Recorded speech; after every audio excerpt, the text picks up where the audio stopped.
खबरें राजनीति की हो या क्राइम की, हर खबर को पहुंचाएंगे आप तक सबसे पहले, सबसे तेज पछवादून खबर।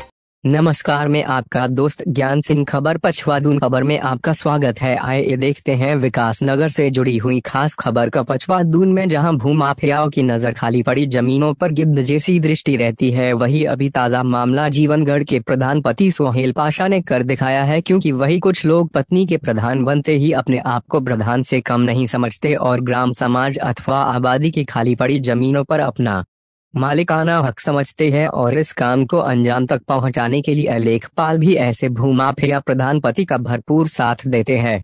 हम आपको अभी तक बता चुके हैं, लेकिन अब असली हकीकत आपको दिखाने जा रहे हैं। जहां जीवनगढ़ डाक पत्थर की विशाल कॉलोनी में पिछले 40 से 50 वर्षों में एक आबादी का खाली प्लॉट पड़ा था, जिस पर प्रधानपति सोहेल पाशा की गिद्ध जैसी दृष्टि पड़ती है और उसने पटवारी को अपने पक्ष में लेते हुए उस खाली पड़ी जमीन को स्वामित्व के अधिकार में अपने नाम चढ़ावा लिया। जबकि हम आपको यही भी बता दें कि स्वामित्व का अधिकार अधिनियम अभी लागू भी नहीं हुआ है और इस अधिकार अधिनियम का फायदा उठाते हुए 20 वर्ष पूर्व का इस खाली पड़े प्लॉट पर कब्जा दिखाकर विनीता सरकार पत्नी संजीव सरकार को रजिस्ट्री कर दी जाती है।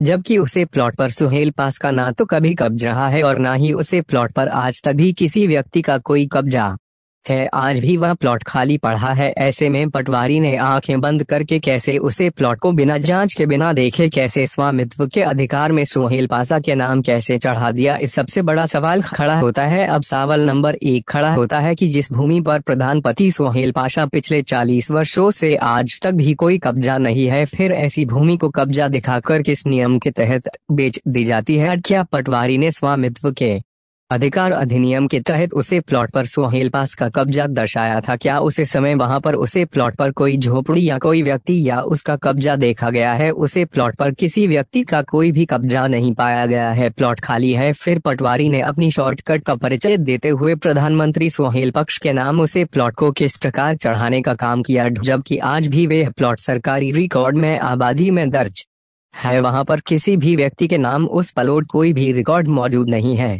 आज हम आपको उस प्लॉट से संबंधित सरकारी दस्तावेज भी फोटो और वीडियो के माध्यम से दिखाने जा रहे हैं। जबकि प्रधानपति सोहेल पाशा का सरकारी भूमि पर कब्जा को लेकर यह कोई पहला मामला नहीं है। अब हम आपको अगली खबर में सोहेल पाशा के द्वारा जितना भी सरकारी या कब्जे वाली भूमि को बेचा गया उन सभी की हिस्ट्री दस्तावेजों सहित आपके सामने रखने का काम करें।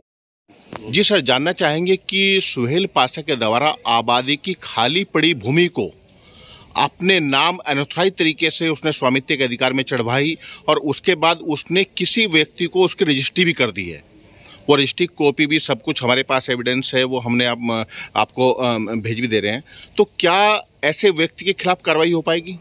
अभी जो प्रकरण संज्ञान में आया है उसको चेक करवाया जाएगा कि किस तरीके का प्रकरण है और उसमें जो भी चीज़ें आगे निकल के आएंगी उसके अनुसार ही आगे कार्रवाई की जी। क्योंकि अभी तक भी जो पटवारी के जो रिकॉर्ड कह रहे हैं, जो हमने चेक किए हैं, तो उसमें क्लियर आबादी चढ़ी हुई है और आबादी में वो प्लॉट किसी के भी नाम नहीं चढ़ा हुआ है, खाली है, किसी व्यक्ति के नाम नहीं है। पिछले 30-40 सालों से कोई रिकॉर्ड किसी के नाम व्यक्ति के नहीं है। वो अभी जो अभिलेख प्राप्त होंगे उसके बाद उसका परीक्षण कराया जाएगा और जहाँ पे अगर कोई पाया जाता है कि किसी ने गलत कृत्य किया गया तो उससे कार्रवाई क्या उनके खिलाफ कोई मुकदमा भी दर्ज कराया जाएगा अगर ये सब साबित होता है? सर, अभी अभिलेख को चेक करने के बाद ही कुछ कार्रवाई। सर, जो रजिस्ट्री करी है प्रधानपति सोहेल पाशा ने, क्या वो निरस्त होगी? फिर पहले जो अभिलेख आ जाए उसका परीक्षण हो जाए तो उसके बाद ही आगे